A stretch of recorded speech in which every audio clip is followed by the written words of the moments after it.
On a frigid December night, a relentless snowstorm swept through the remote mountain town of Frosthaven, isolating its residents from the outside world. The snow fell in heavy sheets, blanketing roads, homes, and trees, transforming the landscape into an endless sea of white.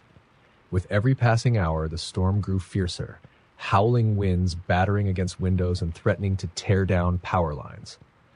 By the time darkness swallowed the town, the power was already out, and Frosthaven was plunged into an icy silence. Amid this chaos, a group of 5 friends, Ben, Clara, Ava, Ethan, and Rachel, found themselves stranded in an old, rented cabin deep in the woods. They had planned a weekend getaway to escape the grind of city life, but now they faced a different kind of escape: survival. As night settled over the forest, the cabin's only source of light came from a flickering fireplace. Shadows danced on the walls, their shapes stretching and contorting like malevolent spirits. The air inside the cabin grew colder, the ancient wooden walls doing little to keep out the bitter chill. Ben, the self-proclaimed outdoorsman of the group, suggested venturing outside to collect more firewood. Clara, ever the skeptic, scoffed at the idea. "We have enough wood to last us through the night. Just stay put," she said. But Ben insisted, grabbing a flashlight and heading out into the storm. Minutes passed, then an hour. Ben didn't return. The group grew uneasy. Ava, clutching her coat tightly around her, tried calling Ben's phone, but there was no signal. Ethan offered to go after him, but Rachel, who had always been the cautious one, begged him to stay. "We shouldn't split up," she warned. Yet the gnawing dread of leaving Ben out there alone proved too much. Ethan grabbed a lantern, wrapped himself in layers, and promised to be back soon. His words echoed in their ears long after the door slammed shut behind him. The hours dragged on, the storm outside intensifying. Ava swore she heard faint cries for help carried on the wind. But when Clara pressed her ear to the frosted window, she heard nothing but the relentless howl of the blizzard. Tensions rose as they debated their next move. Should they wait for Ethan and Ben or risk heading into the storm themselves? Then came the knocking. It was faint at first, barely audible over the wind. A rhythmic tap, tap, tap on the cabin's front door. Rachel froze, her breath caught in her throat. Clara grabbed the fireplace poker and approached the door cautiously. "Ben," she called out, her voice trembling. No answer. She tightened her grip on the poker, hesitated, then flung the door open. No one was there. Fresh footprints led from the forest to the doorstep and then disappeared into the swirling snow. Clara slammed the door shut, bolting it this time. "Someone's out there," she whispered, her voice barely audible. The group huddled together, their fear palpable. The knocking returned, louder now, more insistent. Ava screamed when a shadow passed by the window, its outline distorted and unnatural. Suddenly, the fireplace went out, plunging the cabin into darkness. The temperature dropped rapidly, and the group's breath came out in visible puffs. Clara fumbled for the flashlight, but before she could turn it on, the lantern Ethan had taken with him was thrown through the window. It landed with a crash in the middle of the room, shattered glass scattering across the floor. Attached to the lantern was a bloodied scrap of fabric, Ethan's scarf. Panic set in. Rachel and Ava began to sob, while Clara and Ava tried to devise a plan. "We have to leave," Clara said. "Whatever's out there isn't going away." "No," Rachel said firmly. "We're safer in here. We just need to wait it out until morning." But the choice was made for them. The cabin door burst open with a deafening crack, snow billowing in like a ghostly wave.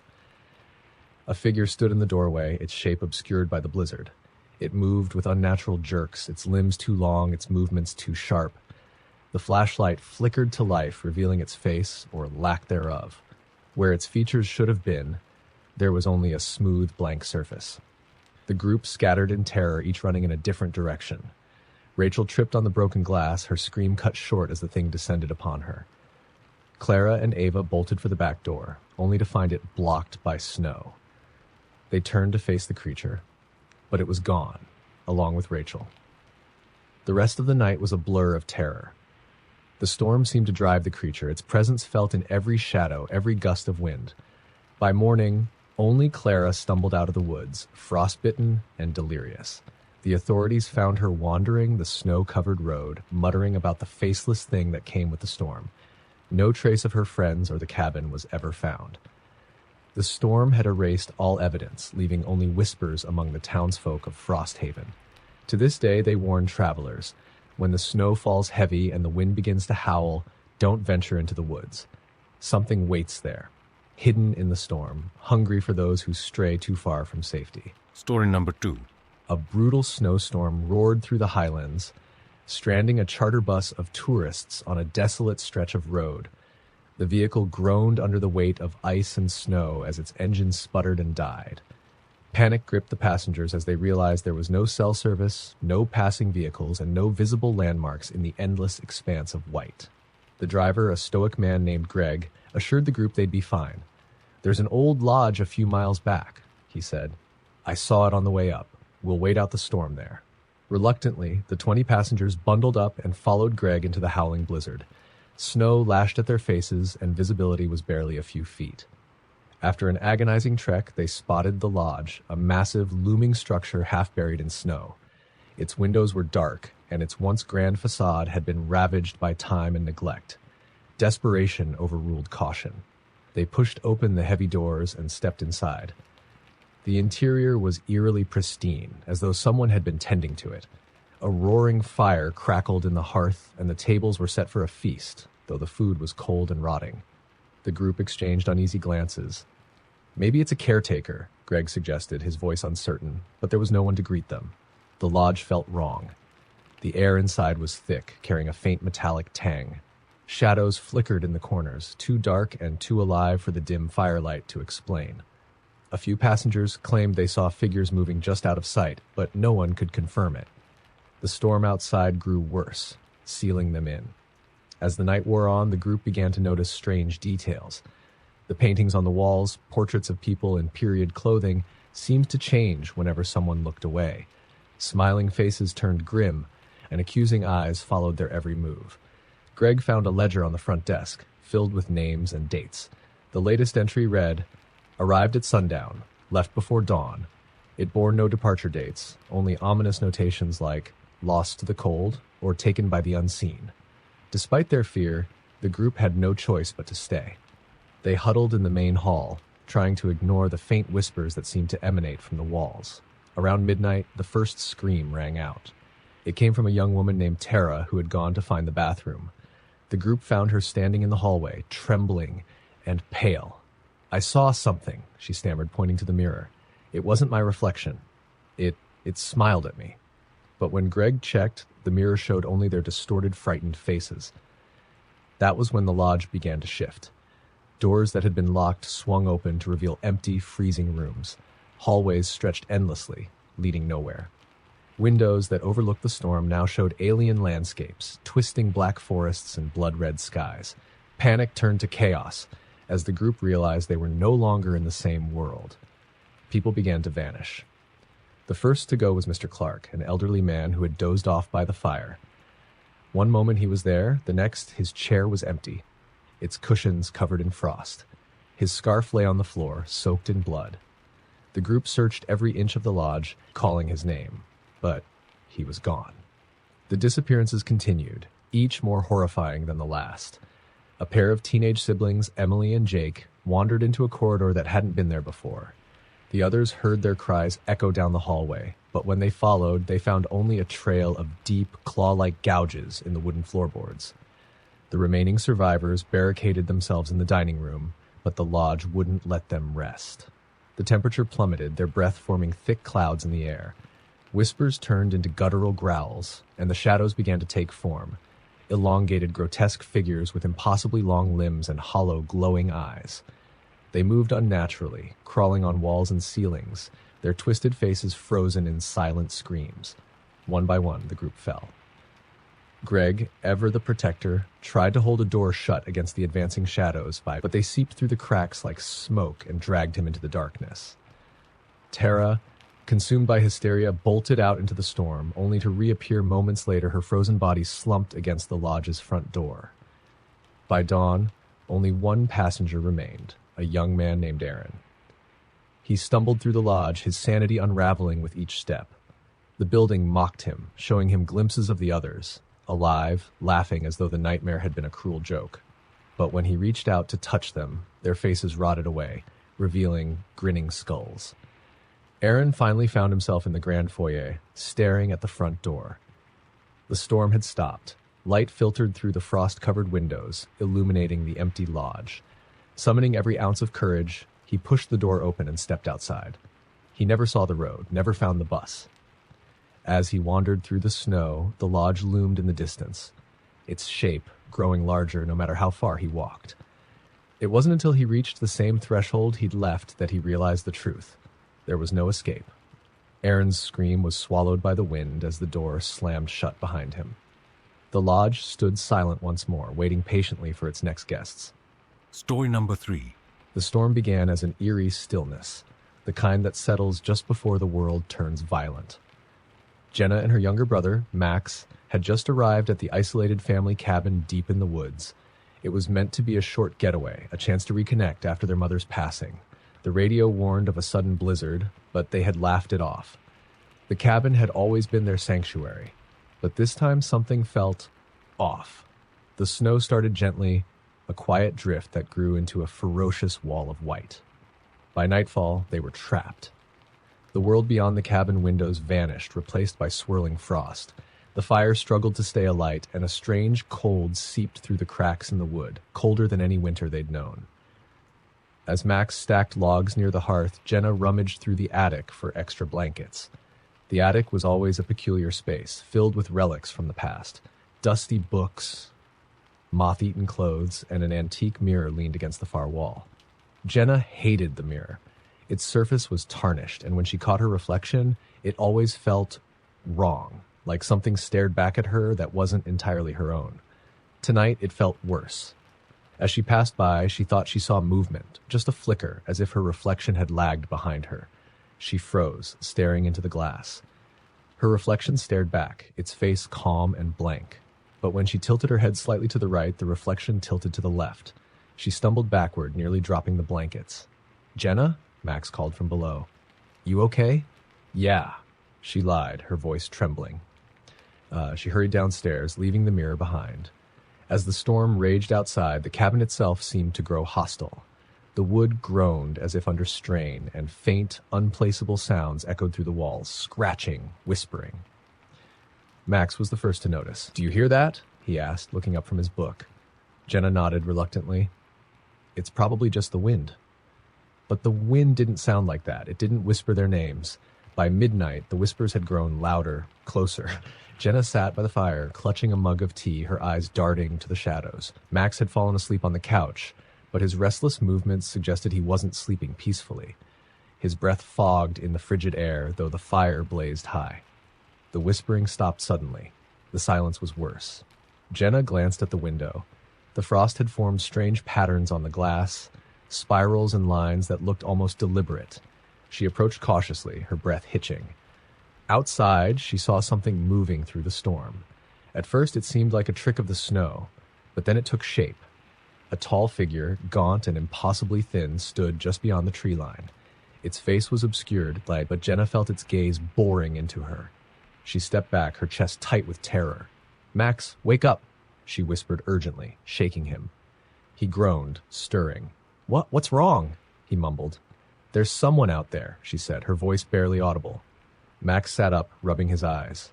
"You're imagining things. It's just the storm."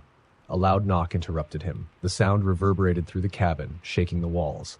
It wasn't the polite knock of a visitor. It was slow, deliberate, and far too loud to be human. "Don't answer it," Jenna hissed, pulling Max away from the door. But Max, trying to be brave, stepped forward and peered through the peephole. "Jenna," he said, his voice shaking. "There's no one there." The knocking came again, louder this time, more insistent. It sounded like it was coming from all around them, from the walls themselves. The scratching returned, more frenzied, as if something was trying to claw its way inside. The fire sputtered, and the lights flickered before plunging them into darkness. Max grabbed a flashlight, its beam cutting weakly through the blackness. They moved cautiously, every creak of the floorboards making their hearts race. "We need to get out of here," Jenna whispered, but the thought of braving the storm was almost as terrifying as staying. Then the whispering started again, this time louder and clearer. It wasn't just random murmurs. It was voices, overlapping, calling their names. Jenna's blood ran cold as she recognized one of the voices, their mother's. Max? Jenna? It was soft and beckoning, coming from the attic. No, Jenna said firmly, grabbing Max's arm. That's not her. But Max, pale and wide-eyed, was already moving toward the stairs. It's her. I heard her. Max, stop, Jenna cried, but he pulled away. She followed him, the flashlight casting long shadows up the narrow staircase. The attic door creaked open on its own as they approached. Inside, the mirror stood at the center of the room. Its surface was no longer tarnished. It gleamed with an unnatural light, reflecting the room perfectly, except for one detail. In the mirror's reflection, a woman stood beside Max, her face hidden by her long, matted hair. "Mom?" Max whispered, stepping closer. "Max, don't!" Jenna screamed, but it was too late. The figure in the mirror reached out, its hand passing through the glass as though it were water. It grabbed Max's wrist and pulled. Jenna lunged forward, grabbing Max's other arm. He screamed, his face twisted in terror as the reflection's grip tightened.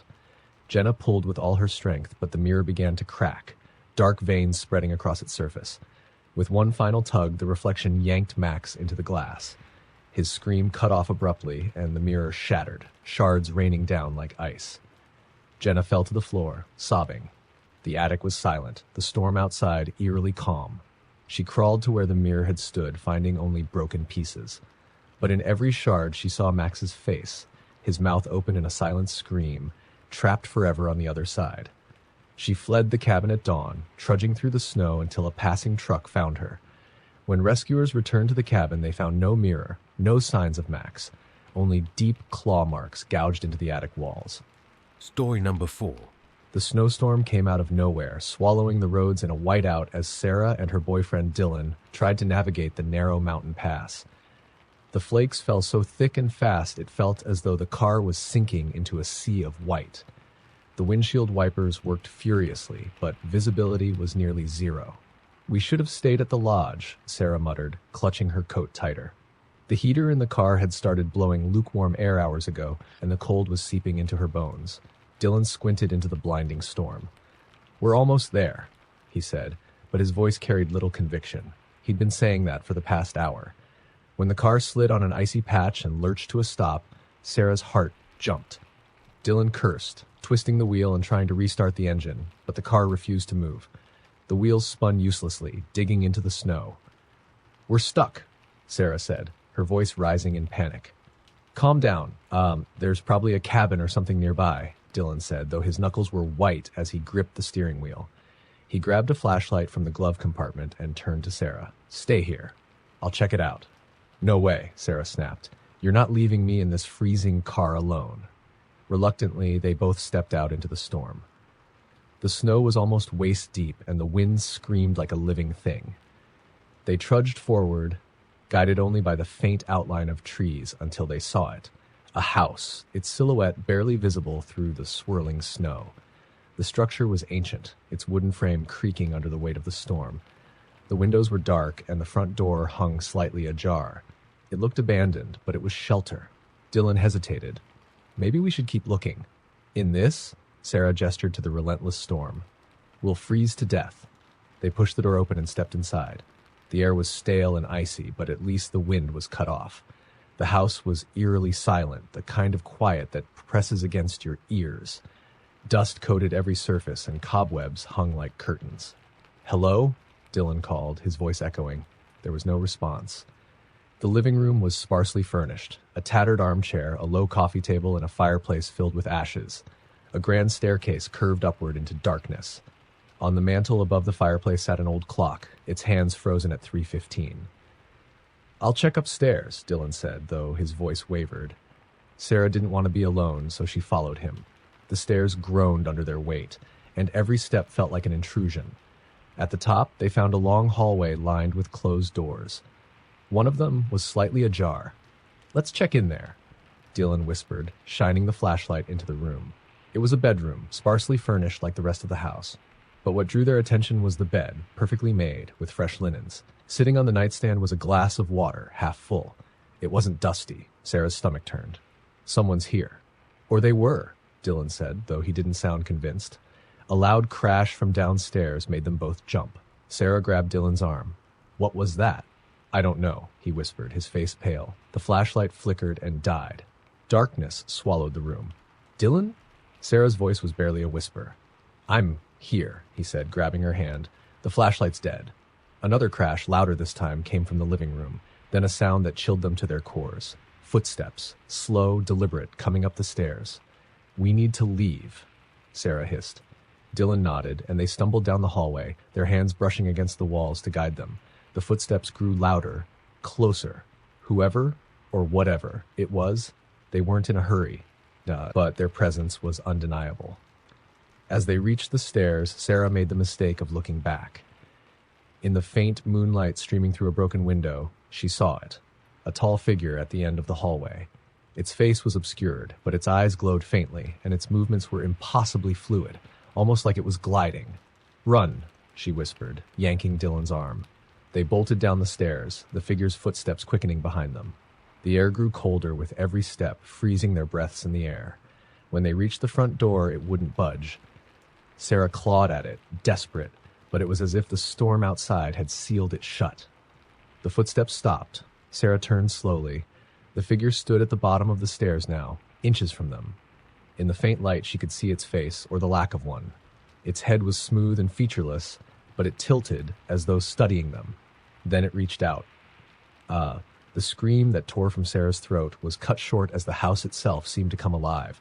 The walls groaned, the floor buckled, and the windows shattered inward, spraying glass. The figure dissolved into the shadows, but the house didn't let go. Something grabbed Dylan's ankle, dragging him toward the staircase. "Sarah, help me!" he screamed, his nails scraping against the wooden floor. She grabbed his hands and pulled, but whatever had him was stronger. With a final, bone-chilling shriek, Dylan was yanked into the darkness. The storm broke at dawn. Rescuers found Sarah wandering the snow-covered woods, her eyes vacant and her hands bloodied. When they reached the house she described, there was nothing there, only a patch of dead, frozen earth where it should have been. To this day, Sarah refuses to go near the mountains. She says the house is still out there, waiting for its next visitors. And if you listen closely during a snowstorm, you might hear footsteps behind you or the faint, icy whisper of your name. Story number 5. A storm was building over the lonely countryside, the kind of blizzard that turned the world into a frozen wasteland. Lucas had no choice but to stop his car when the road became impassable. He cursed under his breath, staring at the endless white ahead. His GPS was useless, and his phone had no signal. The snow swallowed all sound except the groaning of the wind. Then, through the haze, he saw it, a faint light flickering in the distance. It looked like a lantern swinging in the storm. Relief flooded him. A cabin or a house, he thought. Someone must be there. Bundling his coat tighter, Lucas trudged toward the light. The snow bit at his face and the cold seeped into his boots. But the thought of shelter kept him moving. As he drew closer, he saw a small house, a dilapidated structure leaning against the elements as if exhausted. The lantern hung from the porch, swaying in the wind, though there was no sign of who had lit it. The door was slightly ajar. "Hello?" Lucas called, stepping onto the creaking porch. "Is anyone here?" No answer. He pushed the door open wider, revealing a single room. It was dimly lit by a few candles and a dying fire in the hearth. The walls were lined with shelves full of old, decaying books. The floor was strewn with strange objects, wooden carvings, rusted tools, and what looked like animal bones. A single chair sat in front of the fire, its back to him. "Hello?" Lucas tried again, stepping inside. The warmth from the fire was a small comfort, though the room still felt unnaturally cold.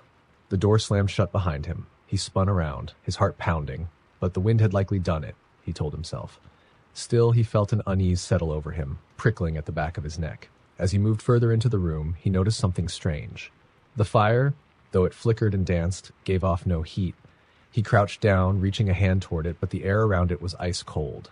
Then he heard it, a faint creak, like weight shifting in the chair by the fire. His breath caught. "Hello," he whispered again, though his voice trembled. The chair began to turn. Slowly, agonizingly slowly, the chair rotated to face him. Lucas felt the blood drain from his face as he saw who or what was sitting there. A figure cloaked in shadow, its features indistinct except for 2 pinpoints of light where eyes should have been. The air grew heavier, pressing against Lucas's chest. "You shouldn't be here," the figure said, its voice low and distorted, like many voices speaking at once. Lucas stumbled back, knocking over a pile of books. I got stranded in the storm, he stammered. I just needed shelter. The figure tilted its head, as if considering him. Stranded, it repeated, Dad, the word twisting unnaturally in its mouth. All who come here are stranded. Lucas backed toward the door, but when he grabbed the handle, it wouldn't budge. His hands were slick with sweat despite the cold. Let me out, he demanded, his voice breaking. The figure rose from the chair, its movements jerky and wrong, like a marionette pulled by invisible strings. You entered uninvited. Now you belong. The candles flickered and went out, plunging the room into darkness. The fire in the hearth flared briefly, illuminating the room in a sickly green light. Lucas caught glimpses of the walls, now covered in writing, hundreds of names scratched deep into the wood. Then the shadows began to move. They crawled along the walls, coalescing into shapes, humanoid figures with long, twisted limbs and eyeless faces, the air filled with a low, droning hum that made Lucas's teeth ache. He screamed and turned back to the door, pounding on it with his fists. Please, someone help me, he shouted, though he knew no one could hear him over the storm. A hand, cold and clawed, grabbed his shoulder. He turned, his heart hammering, and saw one of the shadow figures standing inches from him. Its head tilted, mimicking the figure from the chair. You are part of this place now, it whispered. The floor began to crack beneath Lucas's feet, dark tendrils snaking up to wrap around his legs. He struggled, kicking and clawing, but the shadows were relentless. They pulled him downward, into the darkness. The last thing he saw was the figure by the fire, watching him with those cold, glowing eyes. Lucas's car was found days later, buried under snow. Search teams scoured the area, but found no sign of him or the house he had described in his last frantic voicemail to a friend. But hikers in the area tell strange stories. On stormy nights, they claim to see a light swinging in the distance, a lantern swaying on the porch of a house that shouldn't exist.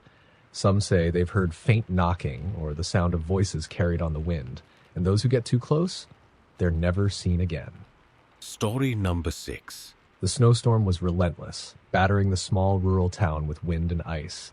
The roads had become impassable, and the power flickered until it finally gave out.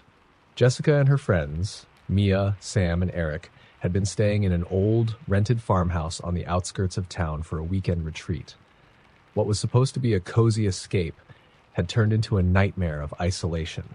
The farmhouse was ancient, creaking and groaning under the weight of the storm. The windows rattled in their frames, and the temperature inside dropped rapidly despite the fire they had built in the living room. They huddled around it, wrapped in blankets, trying to keep warm. How long do you think the storm will last? Mia asked, her voice tight with unease. Could be hours. Could be days, Eric said. He was trying to sound calm, but the flicker of the firelight revealed the tension in his face. Jessica stood up and went to the window. She wiped the frost from the glass and peered out. The landscape was a swirling void of white, the trees bending under the force of the wind. But as she stared into the storm, she thought she saw something moving, a dark shape, tall and thin, walking through the snow. Guys, she said, her voice trembling. I think there's someone out there. Sam scoffed. No way. No one would be crazy enough to be out in this. Jessica turned to him. I'm serious. I saw something. Eric grabbed a flashlight and moved to the window. He shone the beam into the storm, but it reflected off the snow, creating an impenetrable glare. I don't see anything. Maybe it was just a shadow, Mia offered, though she sounded unsure. Jessica didn't reply. She couldn't shake the feeling that something was out there, watching. Hours passed. The storm showed no signs of letting up, and the fire was starting to wane. The group decided to search the house for more wood. While Sam volunteered to check the basement, and Jessica, not wanting to be alone, went with him. The basement was colder than the rest of the house, the air damp and heavy.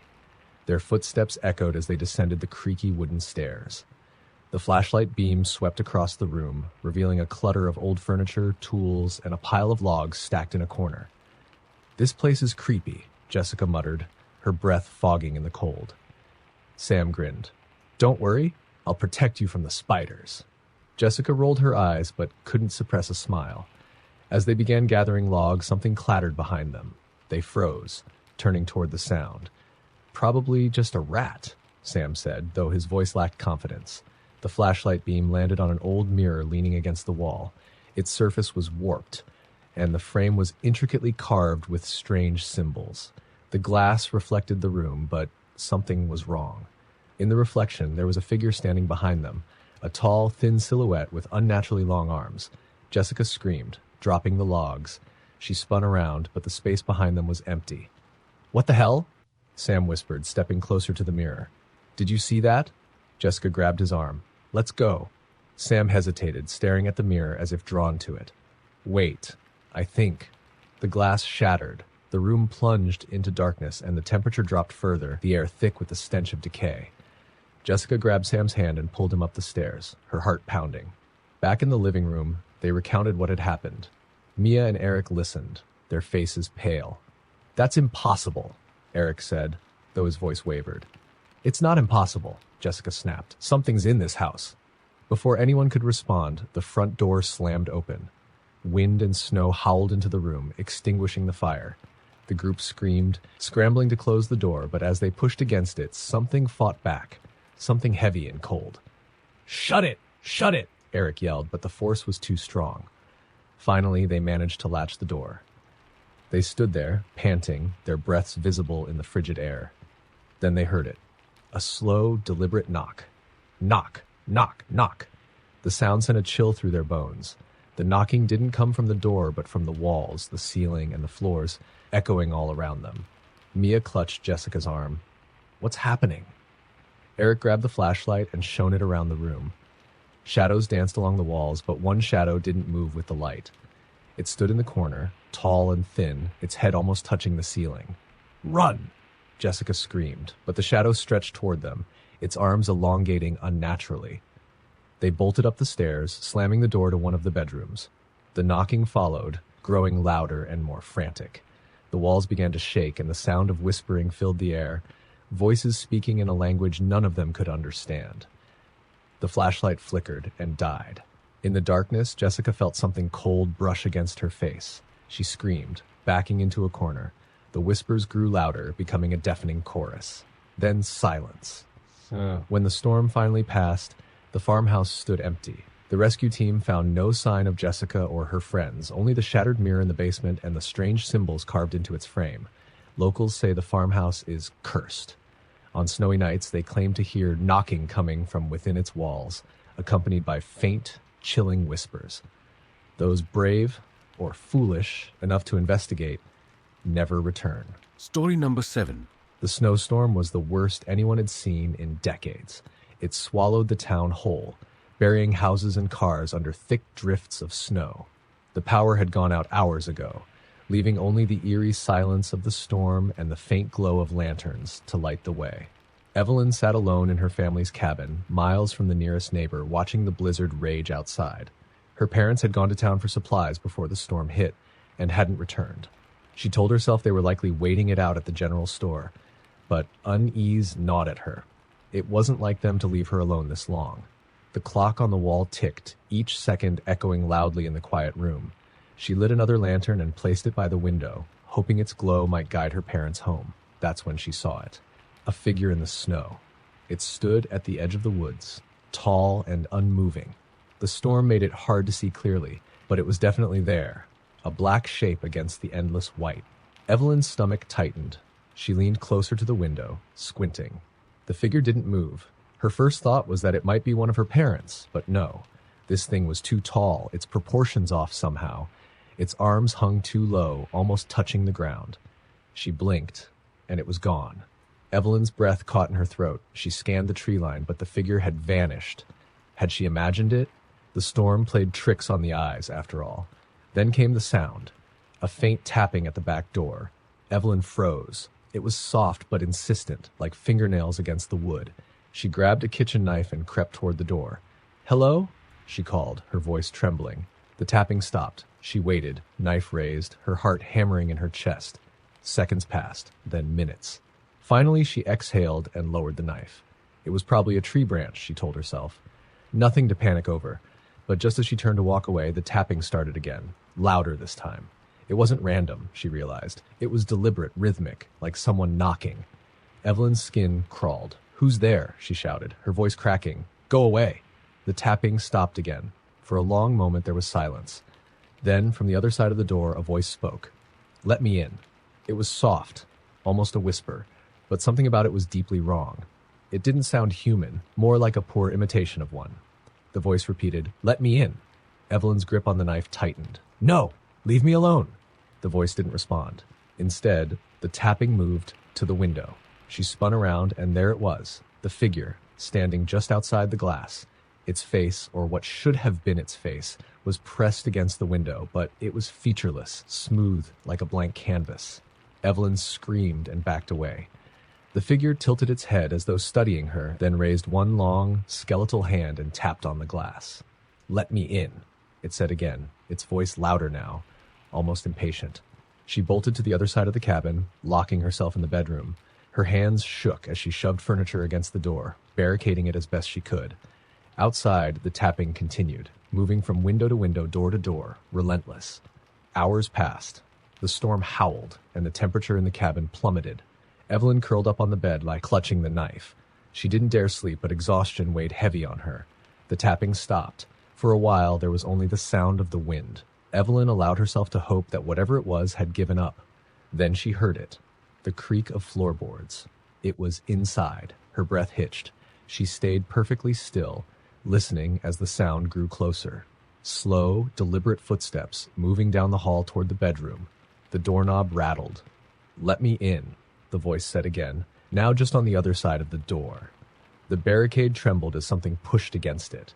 Evelyn gripped the knife tighter, tears streaming down her face. The door groaned, the wood splintering under the pressure. And then it stopped.